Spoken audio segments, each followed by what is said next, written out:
Hello everyone. So welcome all of you on your own channel Wings of Mathematics. Yes, my name is Alok Dubey और मैं आपको पढ़ा रहा हूँ फिजिक्स और मैथमेटिक्स। लास्ट सेशन में हम लोगों ने पढ़ा था एरर से रिलेटेड कुछ क्वेश्चन सॉल्व किए थे। एरर से रिलेटेड कुछ क्वेश्चन हम लोगों ने सॉल्व कर लिए थे। आज फिर हम एरर से रिलेटेड कुछ क्वेश्चन सॉल्व करेंगे।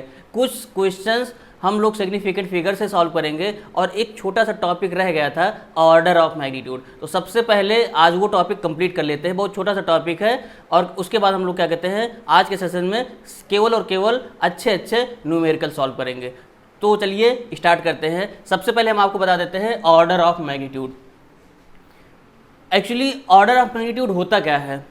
अगर हम कोई फिजिकल क्वांटिटी मेजर कर रहे हैं, और उसको 10 की पावर के टर्म में लिखते हैं।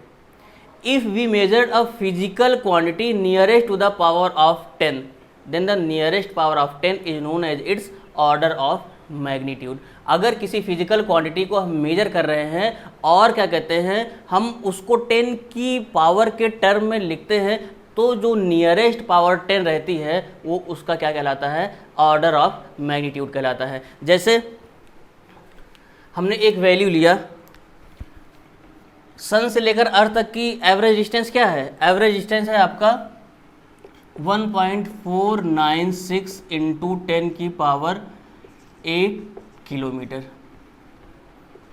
The average distance between sun and earth is this. तो इसका ऑर्डर ऑफ मैग्नीट्यूड क्या होगा? इसका ऑर्डर ऑफ मैग्नीट्यूड क्या है? 10 की पावर 8। ऑर्डर ऑफ मैग्नीट्यूड क्या है इसका? 10 की पावर 8। अब देखिए क्या कहते हैं, जैसे कोई वैल्यू लिखी गई है a इंटू 10 की पावर b, a इंटू 10 की पावर b। a कोई भी इंटीजर हो सकता, कोई भी नंबर हो सकता है, और b कोई भी पॉजिटिव या नेगेटिव इंटीजर हो सकता है। तो जो आपका b होता है वही इस मैग्नीट्यूड का क्या होता है? इस वैल्यू का ऑर्डर ऑफ मैग्नीट्यूड होता है। ठीक है, तो ऑर्डर ऑफ मैग्नीट्यूड समझ में आया क्या होता है? Actually order of magnitude, if we write the magnitude of a physical quantity in the power of 10, in the nearest power of 10, then the nearest power of 10 is known as its order of magnitude। I think आपको समझ में आया होगा। Definition लिखने की कोई ज़रूरत नहीं है, बस आप ये जान लीजिए कि ऑर्डर ऑफ मैग्नीट्यूड नॉर्मली कैसे लिखा जाता है। आपको समझ में आया ही क्या है? ठीक है, तो क्या तरीका, क्या रूल है ऑर्डर ऑफ मैग्नीट्यूड लिखने का? तो हम उसको बताते हैं कैसे ऑर्डर ऑफ मैग्नीट्यूड लिखा जाता है। ठीक है,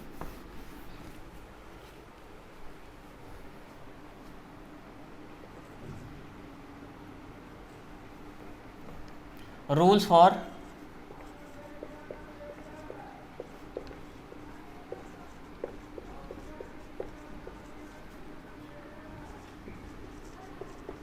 ऑर्डर ऑफ मैग्नीट्यूड। क्या रूल्स होते हैं ऑर्डर ऑफ मैग्नीट्यूड लिखने के? देखिए, सबसे पहला तो हम 10 का स्क्वायर रूट निकालते हैं। 10 का स्क्वायर रूट क्या होता है? आपको निकालना नहीं, बस याद रखिएगा। 10 का जो स्क्वायर रूट होता है वो 3.16 आता है। 3.16 आता है 10 का स्क्वायर रूट। अब अगर किसी भी नंबर का आपको ऑर्डर ऑफ मैग्नीट्यूड लिखना है, फाइंड करना है, जैसे आपको कोई वैल्यू दे रखा है 2.46 इंटू 10 की पावर 7। Is it clear? तो आप जो 10 की पावर है उसके बगल में जो नंबर लिखा गया है उस नंबर को इस नंबर से आप क्या करोगे? कंपेयर करोगे। इस नंबर को इस नंबर से आप कंपेयर करिए। अगर इस नंबर से छोटा आ रहा है तो जो 10 की पावर लिखा है वही उसका ऑर्डर ऑफ मैग्नीट्यूड हो जाएगा। आई बात समझ में? अगर ये जो वैल्यू है वो 3.16 से क्या है? छोटी है, तो ऑर्डर ऑफ मैग्नीट्यूड जो 10 की पावर लिखी गई है वही रह जाएगी। दूसरा, जैसे हमने लिख दिया 4.28 इंटू 10 की पावर -7, ये वैल्यू लिखी। अब देखो 3.16 को कंपेयर करो, 3.16 से 4.28 को कंपेयर करोगे तो देखोगे क्या कहते हैं 4.28 क्या है आपका? इससे बड़ा है। तो जो ऑर्डर ऑफ मैग्नीट्यूड है उसमें 1 इंक्रीज कर दोगे। कहने का मतलब कि 10 की पावर 1 आप क्या कर दोगे? इंक्रीज कर दोगे। तो 10 की पावर -7 में 10 की पावर -7 में 10 की पावर 1 आपको इंक्रीज करना है। देखो ये आपका है 10 की पावर -7 इंटू 10 की पावर 1 करो, कितना जाएगा 10 की पावर -6। तो कहने का मतलब कि इसका ऑर्डर ऑफ मैग्नीट्यूड क्या हो जाएगा 10 की power -6। Is it clear? I think समझ में आया होगा आपको। अगर कोई वैल्यू ऐसे लिखी गई है 42.5 इंटू 10 की पावर -8, इसका आपको ऑर्डर ऑफ मैग्नीट्यूड निकालना है। तो आप कहोगे क्या कहते हैं इससे तो काफ़ी बड़ा है, लेकिन आपको क्या लिखना है, इसी फॉर्म में लिखना है। एक डिजिट के बाद पॉइंट लगाना है, उसके बाद आपको सॉल्व करना है। एक डिजिट के बाद पॉइंट कैसे लगाएंगे, 42.5 क्या कर देते हैं हम, इसको 10 से डिवाइड करना पड़ेगा और इसको 10 से मल्टीप्लाई करना पड़ेगा। ठीक है, ये क्या हो जाएगा आपका 4.25 इंटू 10 की पावर -7। तो पहले तो हम इसको इस फॉर्म में लिख लिए, 4.25 इंटू 10 की पावर -7 लिख लिया, कोई प्रॉब्लम नहीं है। हमने इस टर्म में कन्वर्ट कर लिया, जैसे ये था ये वैल्यू इस टर्म में पहले इसको क्या कर लिया, कन्वर्ट कर लिया। अब क्या करते हैं, अब इसको क्या करते हैं 3.16 से कंपेयर करते हैं। 4.25 इंटू 10 की पावर -7 है, तो 4.25 को हम 3.16 से क्या करेंगे, कंपेयर करेंगे। तो कंपेयर करें कितना आ जाएगा आपका, ये 3.16 से बड़ा है, तो क्या हो जाएगा ये 10 की पावर, हमें 10 की पावर 1 इंक्रीज करना है, 10 की पावर 1 इंक्रीज करो कितना होगा 10 की पावर -6। इसका ऑर्डर ऑफ मैग्नीट्यूड क्या हो जाएगा 10 की पावर -6 हो जाएगा। आई थिंक आपको समझ में आया होगा। तो ऑर्डर ऑफ मैग्नीट्यूड से रिलेटेड ऐसे क्वेश्चन आएंगे, आपको वैल्यूज दे दी रहेगी और आपसे पूछ लेगा कि इसका ऑर्डर ऑफ मैग्नीट्यूड क्या है। तो कैसे निकालेंगे ये आप लोग अच्छे से सीख गए। और पिछले सेशन में हमने आपको ढेर सारे क्वेश्चंस दिए थे, लेकिन आप लोगों ने किसी ने सॉल्व नहीं किया। आप लोगों का अभी पूरी तरीके से मन लग नहीं रहा है कि पढ़ना है। कब तक वेट करोगे ऑफलाइन क्लास का, बताओ कब तक वेट करोगे। अब क्या कहते हैं, जब तक ऑर्डर नहीं आएगा तो कैसे ऑफलाइन क्लास शुरू की जाएगी, आपको ऑनलाइन में आदत डालनी पड़ेगी।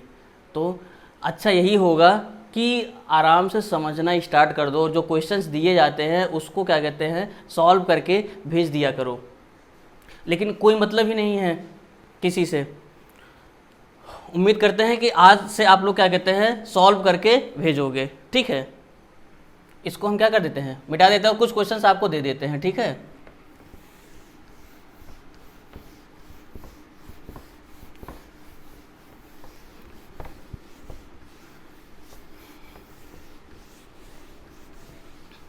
देखिए कुछ क्वेश्चंस हम आपको दे देते हैं। ये है आपका 4.26 इंटू 10 की पावर -12, 34 to 42.8 इंटू 10 की पावर 5,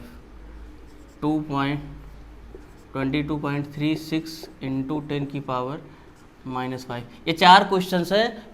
इन चार क्वेश्चंस को आप लोग क्या करिएगा सॉल्व करके आज ज़रूर भेज दीजिएगा। ठीक है, और थोड़ा सा सीरियस हो जाइए पढ़ाई के लिए। ठीक है ना, थोड़ा सा सीरियस हो जाइए।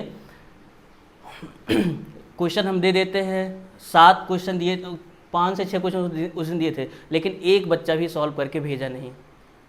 आपके लिए मेहनत कर रहे हैं, थोड़ा सा आप लोग भी मेहनत करिए इसके लिए।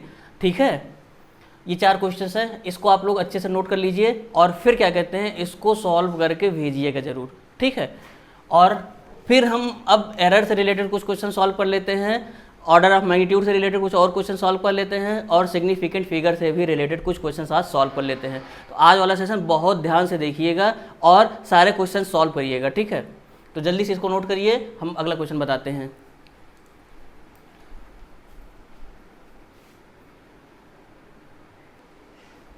तो ये क्वेश्चन है आपके सामने, a force F is applied on a square plate of length L if the percentage error in L is 2% and in the F is 4%, then find the percentage error in P। कहने का मतलब ये है कि एक plate है, square plate है, उसकी लेंथ L है और लेंथ को मेजर करने में जो परसेंटेज एरर आता है वो 2% आता है, और उस पर जो फोर्स अप्लाई हुआ है उसके मेजरमेंट में जो परसेंटेज एरर आता है वो 4% आता है। तो अगर हम प्रेशर मेजर के जो उस पर प्रेशर अप्लाई किया जा रहा है उस प्रेशर में कितना परसेंटेज एरर होगा उसको निकालना हो तो कैसे निकालेंगे। देखिए एरर से रिलेटेड आपके ऐसे ही क्वेश्चन आएंगे। ठीक है, तो अभी 2-3 क्वेश्चन और करेंगे एरर से रिलेटेड। ये क्वेश्चन क्या है, आपको पता है कि फोर्स इक्वल टू क्या होता, प्रेशर इक्वल टू क्या होता है, pressure equal to force upon में एरिया होता है। ध्यान समझिएगा, pressure equal to force upon में एरिया हुआ आपका। अब इससे क्या मिलेगा हमें, pressure equals to force upon में एरिया क्या होगा, एल का स्क्वायर। स्क्वायर है, कहने का मतलब ये है जो आपका प्लेट है वो स्क्वायर शेप में है, तो उसकी एरिया कितनी हो जाएगी, एल स्क्वायर हो जाएगी। अब ओवरऑल की पी इक्वल्स टू कितना हो जाएगा, पी इक्वल्स टू हो जाएगा आपका एफ एल स्क्वायर हो गया, एफ एल की पावर -2 हो गया। अब आपको परसेंटेज एरर निकालना है, क्या निकालोगे, डेल्टा पी अपान में पी इंटू 100 इक्वल्स कितना हो जाएगा आपका, ये डेल्टा एफ अपान में एफ इंटू 100, ठीक है। प्लस हमने बताया था कि आपको चाहे साइन प्लस का लगा हो चाहे माइनस का लगा हो, ये क्या लिखेंगे, +2 क्या होगा, डेल्टा एल अपान में एल इंटू 100। अब देखिए ध्यान से, ये हो गया आपका, इसमें परसेंटेज एरर कितना दे रखा है, इसमें जो परसेंटेज एरर दे रखा है वो 4% दे रखा है, +2, इसमें परसेंटेज एरर कितना दे रखा है 2%, क्या हो गया आपका 4 + 4 कितना हो गया आपका ये 8%। कहने का मतलब ये है कि लेंथ के मेजरमेंट में अगर 2% का एरर आ रहा है और फोर्स के मेजरमेंट में 4% का एरर आ रहा है, तो जो आप प्रेशर मेजर करोगे उसके मेजरमेंट में कितना परसेंटेज एरर आएगा, इतना आएगा। जल्दी से इसको नोट करिए, अगला क्वेश्चन हम करते हैं। आई थिंक समझ में आ गया होगा आपको, ठीक है, नोट करिए जल्दी से। देखिए ये आपके सामने एक बहुत ही अच्छा क्वेश्चन है एरर से रिलेटेड, इसको सॉल्व करते हैं। कह रहा है if the error in the measurement of momentum is this much +100%। कहने का मतलब ये है कि किसी पार्टिकल का, किसी ऑब्जेक्ट का हम मोमेंटम मेजर करते हैं तो एरर कितना आता है +100%। Then find the error in the measurement of kinetic energy. तो काइनेटिक एनर्जी के मेजरमेंट में कितना एरर आएगा वो आपको क्या करना है, फाइंड आउट करना है। तो सबसे पहले तो आप लोग जानते हो काइनेटिक एनर्जी और मोमेंटम में क्या रिलेशन है। तो सबसे पहले तो हम ये देख लेते हैं काइनेटिक एनर्जी और मोमेंटम में क्या रिलेशन है। इसको ध्यान से देखिएगा, बहुत ही अच्छा क्वेश्चन है, ठीक है। तो पहले आपको पता है काइनेटिक एनर्जी कुछ क्या होता है, ध्यान समझिएगा। K इक्वल्स टू होता है ½ mv², ठीक है। K इक्वल्स टू क्या हो गया आपका m² v² अपान में 2m। ऊपर नीचे हमने क्या कर दिया, m से मल्टीप्लाई कर दिया, ऊपर नीचे m से मल्टीप्लाई कर दिया, तो K इक्वल्स टू कितना हो जाएगा आपका m into V. m into V क्या होता है आपका momentum, momentum equals to momentum P equals to m into V होता है। तो ये कितना हो गया आपका p² अपान में 2m, p² अपान में 2m हो गया, ठीक है। ये काइनेटिक एनर्जी और मोमेंटम में क्या होता है, रिलेशन होता है। तो कह रहा है कि किसी ऑब्जेक्ट के मोमेंटम मेजर, किसी ऑब्जेक्ट का मोमेंटम जब मेजर किया जाता है तो 100% एरर आता है, तो काइनेटिक एनर्जी मेजर करेंगे तो कितना % एरर आएगा। तो इनिशियली हम मान लेते हैं कि क्या कहते हैं, काइनेटिक एनर्जी आपका कितना था, K था। कहने का मतलब कि जो ओरिजिनल वैल्यू है, ट्रू वैल्यू है, वो काइनेटिक एनर्जी K है, मोमेंटम P है और मास इतना है, ठीक है, कोई प्रॉब्लम नहीं है। अब जब मेजर किया तो क्या हो जाता है, मान लिया काइनेटिक एनर्जी कितनी होती है, K1 होती है, मोमेंटम कितना होता है, P1 होता है, मोमेंटम आपका P1 होता है। ये कितना हो जाएगा आपका P1 का स्क्वायर अपॉन में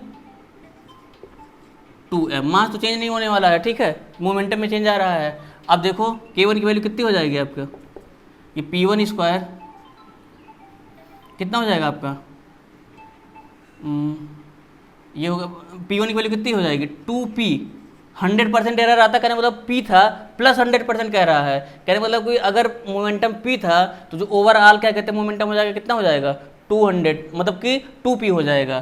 तो 2p का स्क्वायर अपॉन में 2m, ये कितना हो जाएगा आपका K1 equals to 4p² upon में 2m।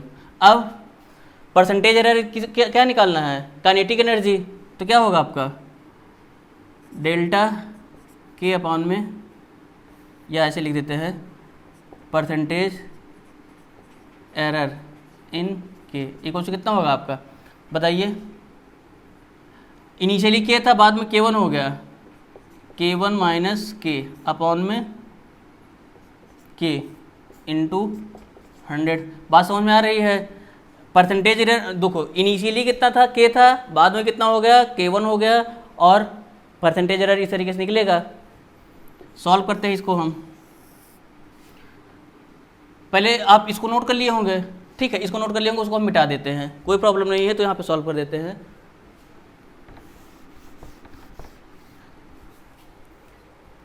अब क्या होगा आपका, ये K1 कितना था हमारा, K1 है हमारे पास 4p² अपान में 2m, 4p² अपान में 2m, माइनस K कितना था हमारा, p² अपान में 2m, अपान कितना है आपका, p² अपान में 2m। 2m तो कैंसिल हो जाएगा, ये कितना हो जाएगा आपका, इंटू 100, ठीक है, इंटू 100 हो गया। ये कितना हो जाएगा, 4p² माइनस p², 3p² अपान में p² बचेगा। 2m तो 2m से कैंसिल हो जाएगा, इंटू कितना हो गया आपका 100, ये कितना हो जाएगा आपका 300%। कहने का मतलब कि percentage error in kinetic energy कितना आ जाएगा, 300% आ जाएगा। आई थिंक अच्छे से समझ में आया होगा, नहीं समझ में आया होगा तो कमेंट करके ज़रूर बता दीजिएगा, ठीक है।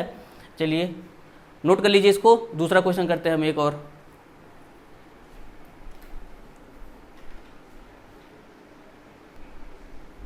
एक क्वेश्चन है आपके सामने, if the heat generated from a wire depends upon the I that is current, R that is resistance and time, and the percentage errors in I, R and T are 1%, 2% and 3%, then find the percentage error in H।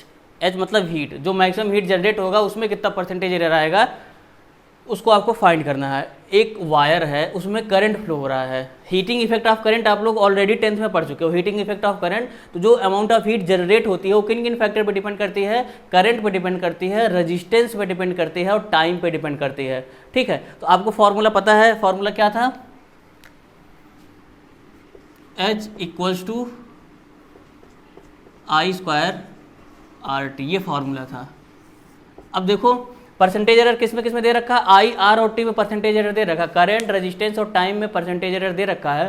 तो आपको percentage error किस में find करना है, आपको कितना amount of heat generate होगा उसमें परसेंटेज एरर फाइंड करना है, ठीक है। तो कैसे फाइंड करेंगे हम, देखो लिखेंगे डेल्टा H अपान में H इंटू 100।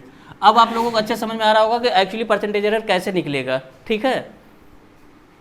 इक्वल्स टू आई कितना है हमारे पास, इसको क्या लिखेंगे, 2 डेल्टा आई अपान में I into 100 plus delta R upon में R into 100 plus delta T upon में टी इंटू 100। ये हो गया आपका परसेंटेज एरर का फॉर्मूला, ठीक है। अब वैल्यू रख दीजिए फटाक से, 2, इसमें कितना परसेंट एरर आ रहा है, 1%, plus 2 into 2%, plus 3 into plus 1 into 3%, कितना हो जाएगा आपका ये 2 प्लस 4 प्लस 3, कितना हो गया आपका 9%। कहने का मतलब जो अमाउंट ऑफ हीट कैलकुलेट होगा उसमें जो परसेंटेज एरर आएगा वो कितना आएगा आपका 9%। कोई प्रॉब्लम नहीं है। तो परसेंटेज एरर से रिलेटेड क्वेश्चन आप लोग अच्छे से सॉल्व कर ले जाओगे। लेकिन एक क्वेश्चन हम और सॉल्व कर देते हैं, थोड़ा सा अच्छा क्वेश्चन है, ठीक है। उसके बाद हम लोग क्या कहते हैं, जो यूनिट चेंज करते हैं, कन्वर्जन ऑफ यूनिट से रिलेटेड एक आध कुछ क्वेश्चन सॉल्व कर लेते हैं जो एनसीईआरटी में आपके हैं, ठीक है। जल्दी से इसको नोट करो।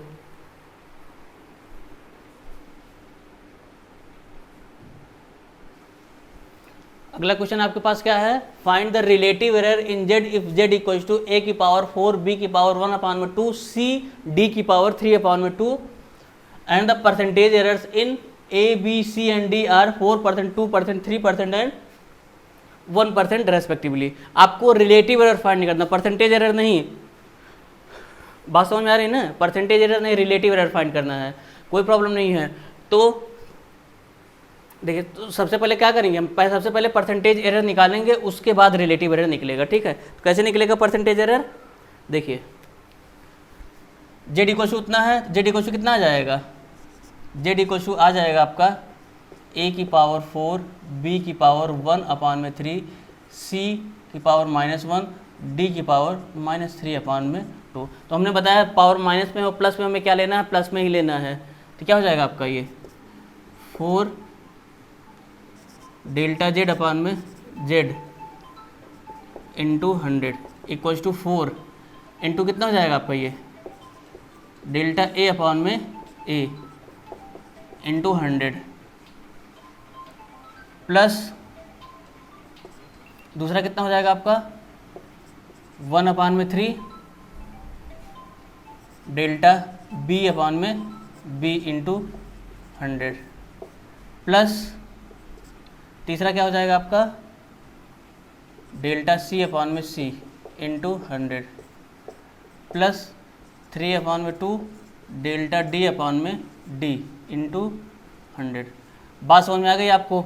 और सारी चीज़ें दी गई है, इन सब में एरर दिया गया है। कितना दिया गया है 4%, 2%, 3% एंड 1%। ठीक है, ये कितना हो जाएगा आपका ये डेल्टा जेड अपान में जेड इंटू 100 इक्वल्स हो जाएगा 4। पहले में कितना परसेंट एरर दिया गया है 4% एरर दिया है प्लस 1/3। दूसरे में कितना परसेंट दे रखा है 2% दे रखा है। तीसरे में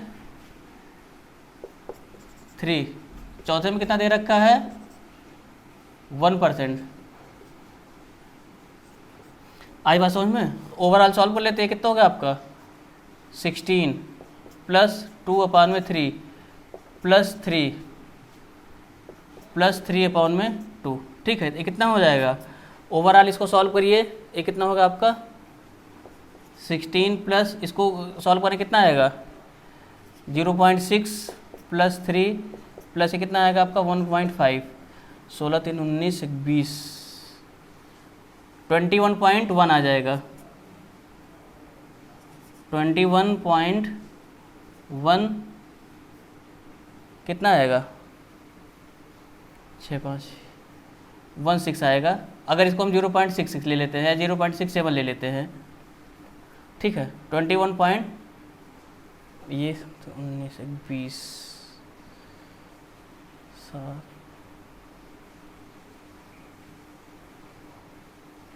6 तक हम ले लेते हैं, कोई प्रॉब्लम नहीं। ठीक है 20.5 हाँ 21.10 कर देते हैं। ठीक है कोई प्रॉब्लम नहीं। ये क्या कहते हैं डेल्टा जेड में परसेंटेज एरर आ गया, लेकिन आपको परसेंटेज एरर तो निकालना नहीं है, आपको निकालना है रिलेटिव एरर। तो आपको हमने बताया था कि रिलेटिव एरर को अगर 100 से मल्टीप्लाई किया जाता है तो परसेंटेज एरर आता है। रिलेटिव एरर को अगर 100 से मल्टीप्लाई कर देते हैं तो परसेंटेज एरर आता है। तो परसेंटेज एरर को अगर 100 से डिवाइड कर देंगे तो क्या आ जाएगा आपका रिलेटिव एरर आ जाएगा। तो लिखेंगे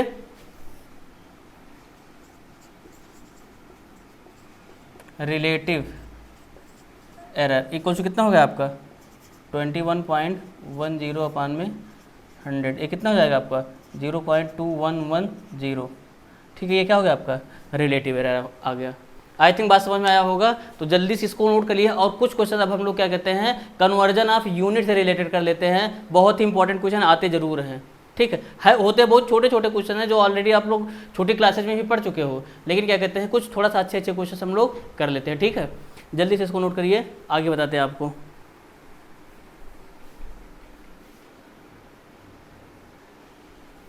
अब ये देखिए कुछ क्वेश्चंस आपके सामने दिए गए हैं जो कन्वर्जन ऑफ यूनिट से रिलेटेड है कि यूनिट को कैसे कन्वर्ट किया जाता है।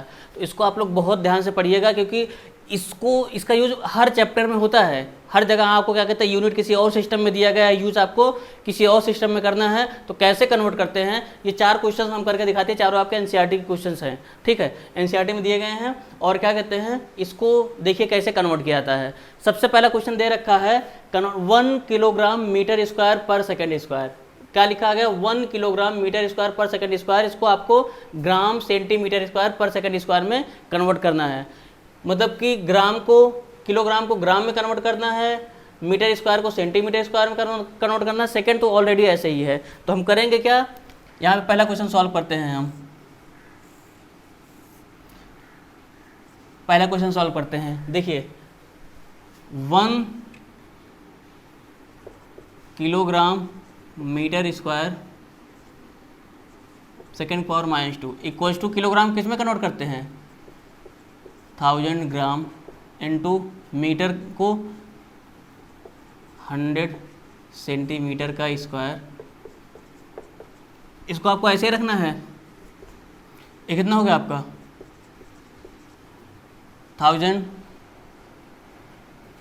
इंटू 10 की पावर 4 क्या हो जाएगा आपका ग्राम सेंटीमीटर स्क्वायर सेकेंड की पावर -2। ओवरऑल सॉल्व करें कितना हो जाएगा आपका 10 की power 7 gram centimetre square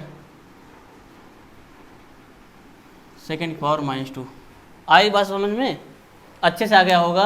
1 kilogram metre square पर सेकंड स्क्वायर को हमें ग्राम सेंटीमीटर स्क्वायर पर सेकंड स्क्वायर में कन्वर्ट करना था, हमने इस तरीके से कन्वर्ट कर दिया। आई थिंक आपको समझ में आया होगा अच्छे से। इसको नोट करिए। फिर हम लोग अगला कन्वर्ट करते हैं कि 1 metre equals to how many light years, मतलब 1 मीटर में कितने लाइट ईयर्स होते हैं। आप लोगों ने लाइट ईयर को मीटर में लिखा था, 1 लाइट ईयर इक्वल्स टू कितना मीटर होता है। अभी हमको क्या कन्वर्ट करना है कि 1 मीटर में कितना लाइट ईयर होता है। समझ आई बात ना।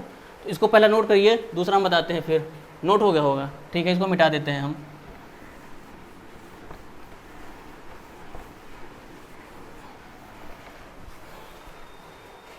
क्या है क्वेश्चन, 1 मीटर में कितना लाइट ईयर होता है। आपको पता है कि 1 लाइट ईयर इक्वल टू कितना मीटर होता है। लाइट ईयर क्या था, लाइट ईयर हमने आपको डिफाइन किया था। Light year is the distance travelled by sunlight in 1 year.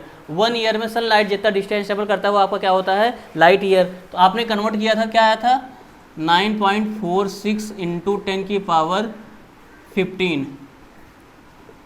ये कितना आया था आपका मीटर आया था। 9.46 इंटू 10 की पावर 15 मीटर आया था। अब आपको पूछ कह रहा है कि मीटर को किस में कन्वर्ट करना है, लाइट ईयर में। तो 1 मीटर में कितना लाइट ईयर होगा ये आपको कन्वर्ट करके बताना था, ठीक है।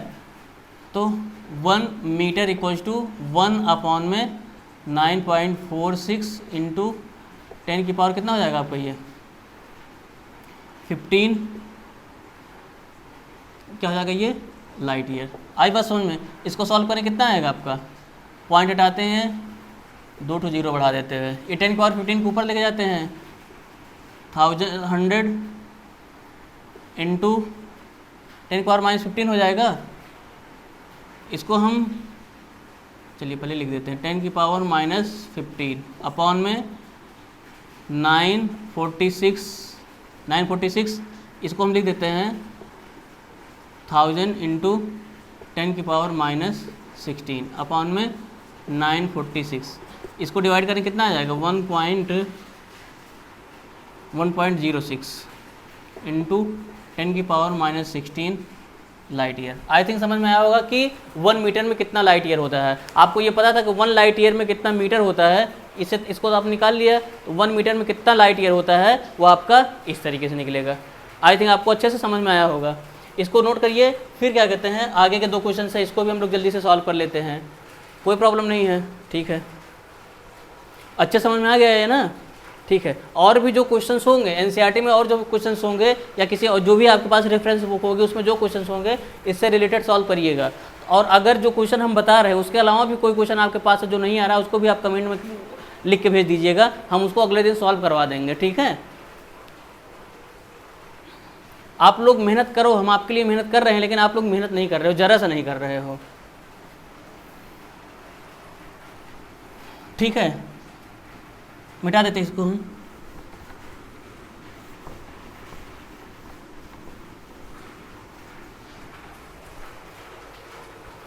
थर्ड क्वेश्चन है 3 मीटर पर सेकंड स्क्वायर,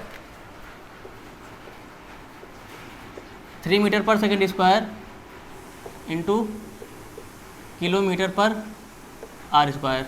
मीटर पर सेकंड स्क्वायर को किलोमीटर पर आर स्क्वायर में आपको कन्वर्ट करना है। तो कैसे कन्वर्ट करेंगे, देखिए 3 मीटर को किलोमीटर में चेंज करना है, क्या होगा 10 की पावर -3 किलोमीटर, कोई प्रॉब्लम नहीं है, 10 की पावर -3 किलोमीटर। अब अपॉन में आर को किस में चेंज करना है, सेकंड में। आर को किस में चेंज करना है, सेकंड में चेंज करना है, सॉरी सेकंड को आर में चेंज करना है। तो 1 सेकंड में कितना आर होता है 1 अपॉन में 3600 का स्क्वायर, कोई प्रॉब्लम नहीं है। बात समझ में आएगी नहीं। देखो 1 सेकंड में 1 आर में 60 मिनट और 1 मिनट में 60 सेकंड, तो ओवरऑल अगर आपको निकालना हो 1 आवर में कितने सेकंड होंगे, तो 1 आवर इक्वल टू 3600 सेकंड होता है। 1 आवर इक्वल टू 3600 सेकंड, तो 1 second equal to this much R. आई बात समझ में? इसको ऊपर लेके चले जाते हैं तो ये कितना हो जाएगा, 3 इंटू 10 की पावर -3 इंटू 36 इंटू 36 इंटू कितना हो जाएगा आपका 10 की पावर 4 हो जाएगा, ये ऊपर चला जाएगा। तो ये देखिए 3 इंटू 36 का स्क्वायर, 36 का स्क्वायर हमने आपको बताया है 1296 इंटू 10 की पावर 1, ये कितना हो जाएगा आपका, मल्टीप्लाई कर लेते हैं। 3 से 3 27 28 8 388 इंटू 10 की पावर कितना हो गया आपका, ये 1। इसको ऐसे लिख देते हैं 3.888 इंटू 10 की पावर 4, क्या हो जाएगा ये, किलोमीटर पर आर स्क्वायर। आई थिंक बात समझ में आ गई होगी, अच्छे से आ गई बात समझ में।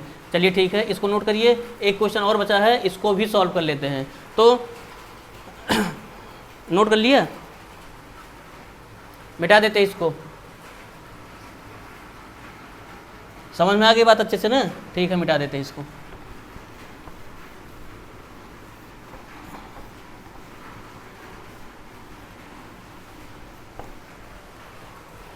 देखिए अगला क्वेश्चन क्या है आपका, जी कैपिटल जी। आपको पता है यूनिवर्सल ग्रेविटेशनल कांस्टेंट की वैल्यू कितनी होती है, 6.67 into 10 power -11 newton metre square per kilogram square. इसको किस में कन्वर्ट करना है, सेंटीमीटर क्यूब, सेकंड का स्क्वायर, सेकंड की पावर -2, ग्राम की पावर -1। तो सबसे बड़ी प्रॉब्लम तो ये हो गई कि क्या कहते हैं, इधर न्यूटन लिखा हुआ है, इधर यूनिट कुछ और लिखी गई, इधर यूनिट कुछ और लिखी गई है। तो सबसे पहले तो हम इसको किस में कन्वर्ट कर लेते हैं, फंडामेंटल यूनिट के टर्म में कन्वर्ट कर लेते हैं इसको, न्यूटन को। ठीक है, तो आसानी से सॉल्व हो जाएगा, तभी पता चलेगा क्या कहते हैं कैसे कन्वर्ट होगा। देखो न्यूटन को क्या लिखा जा सकता है, दे रखा है G = 6.67 इंटू 10 की power -11 newton metre square per kilogram square. तो इसको लिख देते 6.67 इंटू 10 की पावर -11, न्यूटन को क्या लिख देते हैं हम, kilogram metre per second square into metre square upon में किलोग्राम का स्क्वायर। ठीक है, ओवरऑल क्या बच जाएगा, हो जाएगा हमारा 6.67 इंटू 10 की पावर -11, कितना बचेगा आपका, ये किलोग्राम की पावर -1, मीटर की पावर कितना हो जाएगा 3 और अपॉन में सेकंड का स्क्वायर। यहाँ भी सेकंड का स्क्वायर जो है आपका अपॉन में ही है, कोई प्रॉब्लम नहीं है। अब इसको कन्वर्ट कर दीजिए, 6.67 इंटू 10 की पावर -11, किलोग्राम को किस में कन्वर्ट करना है, ग्राम में कन्वर्ट करना है। इसको नीचे कर देते हैं, ठीक है। किलोग्राम को, ये मीटर को किस में कन्वर्ट करना है, मीटर को आपको सेंटीमीटर में कन्वर्ट करना है। मीटर का क्यूब है, क्या लिख देंगे हम, 100 सेंटीमीटर का क्यूब अपॉन में ग्राम को किलोग्राम में 10 की पावर 3 ग्राम इंटू सेकंड का स्क्वायर ऐसे ही रहने देना है। ये कितना हो जाएगा आपका 6.67 इंटू 10 की पावर -11 इंटू ये कितना हो जाएगा आपका 10 की पावर 6, क्या हो गया आपका सेंटीमीटर क्यूब अपॉन में 10 की power 3 gram second square. Overall solve करें कितना आएगा आपका 6.67 इंटू 10 की पावर 6, 10 की पावर 3 कितना बचेगा आपका 10 की पावर 3 हो जाएगा। ये कितना हो जाएगा 10 की power -8 gram centimetre cube, gram power -1 centimetre cube second power -2। I think आपको समझ में आ गया होगा आपको अच्छे से। इधर लिख देते हैं आंसर 6.67 इंटू 10 की पावर -8 कितना हो गया आपका ये ग्राम की पावर -1 सेंटीमीटर की पावर 3 सेकेंड पावर -2। ये हो गया आपका आंसर कन्वर्ट करके। समझ में आ गई बात ना। चलिए ठीक है, इससे रिलेटेड और ढेर सारे क्वेश्चंस आप लोग करिएगा, ठीक है। तो अगले दिन अब हम लोग क्या कहते हैं नया टॉपिक स्टार्ट करेंगे। बहुत ही इंपॉर्टेंट टॉपिक है डायमेंशनल एनालिसिस। अब तक ये यूनिट और मेजरमेंट का शुरुआत था, अब हम लोग क्या कहते हैं एनसीईआरटी में डायमेंशनल एनालिसिस भी क्या दिया गया है, एक ही चैप्टर में दिया गया है, कुछ रेफरेंस बुक में उसको अलग से चैप्टर दिया गया है, ठीक है, तो कोई प्रॉब्लम नहीं है। तो हम लोग अगला टॉपिक स्टार्ट करेंगे डायमेंशनल एनालिसिस। इसमें ऑर्डर ऑफ मैग्नीट्यूड से रिलेटेड क्वेश्चन और क्या कहते हैं सिग्निफिकेंट फिगर से रिलेटेड क्वेश्चन और इससे रिलेटेड क्वेश्चन आप लोग ढेर सारे क्वेश्चन सॉल्व कर लीजिएगा, ठीक है। फिर हम लोग अगले दिन नया टॉपिक पढ़ते हैं, ठीक है। जो क्वेश्चंस दिए गए थे उसको सॉल्व कर लीजिएगा, इसमें कहीं कोई कन्फ्यूजन होगी तो आप लोग कमेंट करके पूछ लीजिएगा। Okay, thank you.